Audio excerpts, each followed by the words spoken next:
করবা আমার হাসে চিনি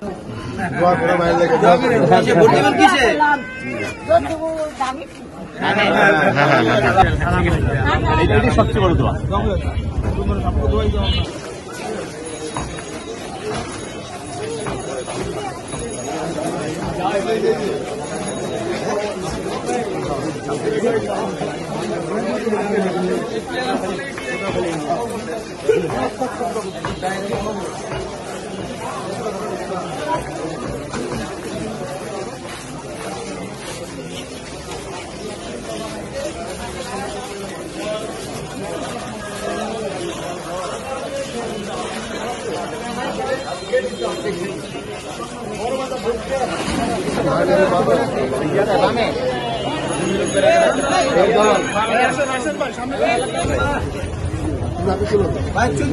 পদপ্রার্থী ধানের শীষের পদপ্রার্থী ঢাকা 10 আসনে ধানের শীষের পদপ্রার্থী দোয়া প্রার্থী দোয়া করবেন। আমাদের এখানে আমাদের অফিস আমাদের চেয়ারম্যান সাহেবের জন্য দোয়া করবেন। অবশ্যই অবশ্যই পাশে ভাইজান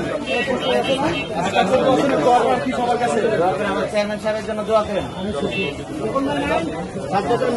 দোয়া করবেন। দেশে আসতে পারেন 17 বছর, ঠিক আছে? উনি যদি দেশে এসে সুন্দর একটা বাংলাদেশ দিতে পারে, আপনাদের করতে পারে, দোয়া করানোর জন্য। দেশে তো নানান ধরনের ষড়যন্ত্র করতেছে, ঠিক আছে? দোয়া করেন, আমার জন্য দোয়া করেন। ভাই আসসালামু আলাইকুম। মিরাজ ভাই, সাজ্জাদুল মিরাজ ভাই, মিরাজ মহানগর উত্তর যুব দলের সদস্য। আপনার দোয়া প্রার্থী। ধানের শীষে ভোট চাওয়ার জন্য আসলাম। আমাদের চেয়ারম্যান সাহেব তো অনেকদিন যাবত দেশে আসতে পারে না, নানা ধরনের ষড়যন্ত্র শিকার ছিল। এখন উনি দেশে আসবেন এবং দেশে এসে যদি সুন্দর একটা বাংলাদেশ গড়তে পারে, এই জন্য দোয়া করবেন উনি। ঠিক আছে? আমি সাজ্জাদুল মিরাজ মহানগর সদস্য, চেয়ারম্যান সাহেবের জন্য আসলাম। উনি তো অনেকদিন যখন দেশে আসতে পারেন, উনি দেশে আসবেন সুন্দর একটা বাংলাদেশ যেন ঘুরতে পারে, সেই দোয়া আমার জন্য করবেন। আমার ম্যাডাম তো অসুস্থ, জানেন, আমার জন্য দোয়া করবেন।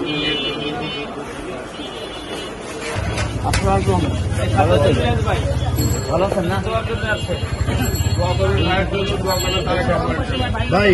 মনির ভাই, আমার বড় ভাই। আমার সংগঠন সরাসরি আমার কাছে যাবেন, সমস্যার সমাধান বুঝবো তো, মা খুঁজবে তো তোমাকে, আমি বুঝবো না।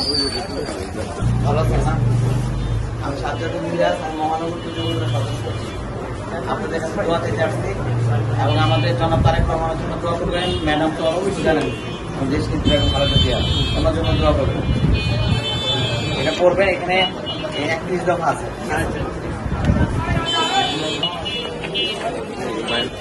ভালো আছেন না? ভালো। আমাদের চেয়ারম্যান সাহেব জনাব তারেক রহমান যেন এই যে এত বছর যে কষ্ট করছে গণতন্ত্র ও মানুষের ভোটাধিকারের জন্য, ওনার নিজের জন্য তো কষ্ট করে নাই, কষ্ট করছে কাদের জন্য? মানুষের জন্য। এবং এই যে গণতন্ত্র এবং মানুষের ভোটাধিকারের জন্য ওনার নিজের দলের নেতাকর্মী কিন্তু অনেক, সে এই যে গুম হইতে দেখছে, খুন হইতে দেখছে। আমার নামে কিন্তু 280টা মামলা।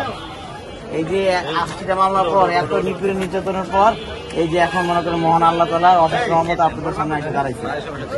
আপনি আমার জন্য দোয়া করবেন, আমাদের দেশ নেত্রী বেগম খালেদা জিয়ার জন্য দোয়া করবেন।